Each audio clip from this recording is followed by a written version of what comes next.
ಎಲ್ಲರಿಗೂ ನಮಸ್ಕಾರ. ಶೋಭಾ ಅಡುಗೆ ಮನೆಗೆ ಸ್ವಾಗತ. ಇವತ್ತು ನಾನು 2 ನಿಮಿಷದಲ್ಲಿ ಮೂಲಂಗಿ ಪಚಡಿ ಮಾಡುವುದನ್ನು ಹೇಳಿಕೊಡುತ್ತೇನೆ. ಊಟಕ್ಕೆ ಕೂಡುವ ಹೊತ್ತಿನಲ್ಲಿ ಈ ಪಚಡಿ ಮಾಡಿಕೊಂಡರೆ ಊಟಕ್ಕೆ ರುಚಿಯಾದ ಪಚಡಿ ರೆಡಿಯಾಗುತ್ತದೆ. ಇದನ್ನು ಮಾಡಲು ನಾನು ಇಲ್ಲಿ 2 ಮೂಲಂಗಿಯನ್ನು ತೆಗೆದುಕೊಂಡಿದ್ದೇನೆ. ಈಗ ಇದರ ಮೇಲಿನ ಸಿಪ್ಪೆಯನ್ನು ತೆಗೆದು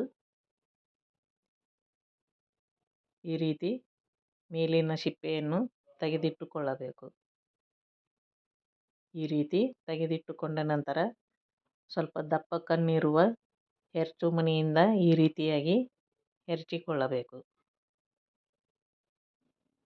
ಎಲ್ಲವನ್ನು ಇದೇ ರೀತಿ ಹೆರ್ಚಿಟ್ಟುಕೊಳ್ಳಬೇಕು. ನಂತರ ಇದನ್ನು ಕೈಯಿಂದ ಗಟ್ಟಿಯಾಗಿ ಸ್ವಲ್ಪ ಮೂಲಂಗಿ ಹೆರ್ಚಿದ್ದು ತೆಗೆದುಕೊಂಡು ಈ ರೀತಿ ಅದರಲ್ಲಿಯ ನೀರನ್ನು ಹಿಂಡಿಕೊಳ್ಳಬೇಕು.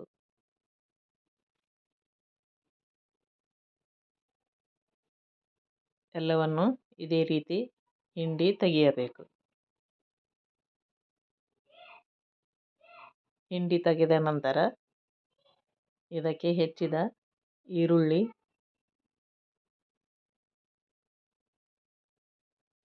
ಮತ್ತು ಸಣ್ಣದಾಗಿ ಹೆಚ್ಚಿದ ಹಸಿಮೆಣಸಿನಕಾಯಿ, ತುರಿದ ಸ್ವಲ್ಪ ಶುಂಠಿ ಚೂರು ಮತ್ತು ಸಣ್ಣದಾಗಿ ಹೆಚ್ಚಿದ ಮೂಲಂಗಿ ತಪ್ಪಲ ಮತ್ತು ಕೊತ್ತಂಬರಿ, ರುಚಿಗೆ ತಕ್ಕಷ್ಟು ಉಪ್ಪು ಮತ್ತು ಸಣ್ಣದಾಗಿ ಕಟ್ ಮಾಡಿದ ಟೊಮೆಟೊ ಎಲ್ಲವನ್ನು ಹಾಕಿ ಚೆನ್ನಾಗಿ ಮಿಕ್ಸ್ ಮಾಡಬೇಕು.